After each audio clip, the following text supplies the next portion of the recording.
బాగా కఠినమైన కట్టుబాట్లు పాటించే ఒక రాజ్యంలో జరిగిన కథ ఇది. ఒక అమ్మాయి అబ్బాయి ఒకరినొకరు అమితంగా ప్రేమించుకుంటారు. అమ్మాయి అబ్బాయితో మనిద్దరి కులాలు వేరు, ఇంట్లో పెళ్లి కొప్పుకోరు కాబట్టి మనిద్దరం పారిపోయి పెళ్లి చేసుకుందామా అని అడుగుతుంది. అందుకు అబ్బాయి లాభం లేదు, ఎంత వేగంగా పరిగెత్తినా మనల్ని పట్టేసుకుంటారు అని బాధపడుతూ చెప్తాడు. అందుకు అమ్మాయి మనం ఒక గుర్రం కొనుక్కొని దానిపై పరిగెడితే మనల్ని పట్టుకోవడం ఎవ్వరితరం కాదు అని అంటుంది. ఆ అబ్బాయికి ఉపాయం నచ్చి సరే అంటూ గుర్రాలు అమ్ముకునేవాడి దగ్గరికెళ్ళి ఒక తెల్ల గుర్రాన్ని చూసి దీని ఖరీదెంత అని అడుగుతారు. ఇది గంటకి 50 కిలోమీటర్ల వేగంతో పరిగెడుతుంది, అందుకే దీని ఖరీదు 100 స్వర్ణముద్రలు అని అంటాడు. అందుకు ఆ అమ్మాయి అబ్బాయి పక్కనే ఉన్న ఇంకో నల్ల గుర్రాన్ని చూపిస్తూ ఇదెంత వేగంతో పరిగెడుతుంది, దీని ఖరీదెంత అని అడుగుతారు. ఇది గంటకి 100 కిలోమీటర్ల వేగంతో పరిగెడుతుంది, దీని ఖరీదు 50 స్వర్ణముద్రలే అని గుర్రం అమ్మేవాడంటాడు. అదేంటి, ఎక్కువ వేగంతో పరిగెట్టే గుర్రం ధర తక్కువ, తక్కువ వేగంతో పరిగెట్టే గుర్రం ధర ఎక్కువనా అని ఆశ్చర్యపోతూ అడుగుతారు.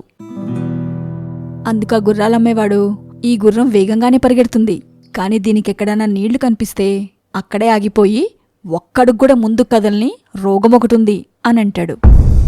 ఎందుకలా అని వీళ్ళడిగితే ఇది కడుపులో ఉన్నప్పుడు దీని తల్లి అనుకోకుండా ఒకరోజు చెరువులో పడిపోయి భయపడుతూ అతి కష్టం మీద బతికి బయటపడ్డది.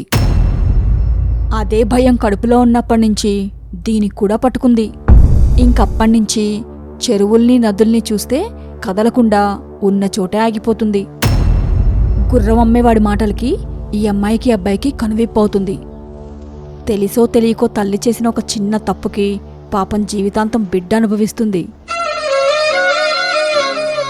మరి మేం కూడా చేస్తుంది అదే గదా. పెద్దవాళ్ళని కాదంటూ ఇంట్లో నుంచి పారిపోయి చేస్తున్న తప్పుకి రేపు మాకు పుట్టబోయే బిడ్డలు కూడా జీవితాంతం అనుభవిస్తారు కదా. బిడ్డలు వేగంగా జీవితంలో ముందుకు సాగాలని అనుకుంటారే గాని ఆ వేగంలో తమ తప్పే అడ్డుకట్టగా పడాలని ఏ తల్లిదండ్రి కోరుకోరు.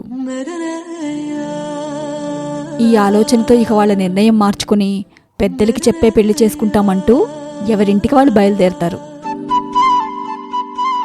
ఎంతో ప్రేమతో పెంచి పెద్ద చేసిన తల్లిదండ్రుల్ని కాదంటూ పారిపోయి పెళ్లి చేసుకోవడం లేదా తప్పుడు నిర్ణయాలు తీసుకోవడం మన సాంప్రదాయం అనిపించుకోదు.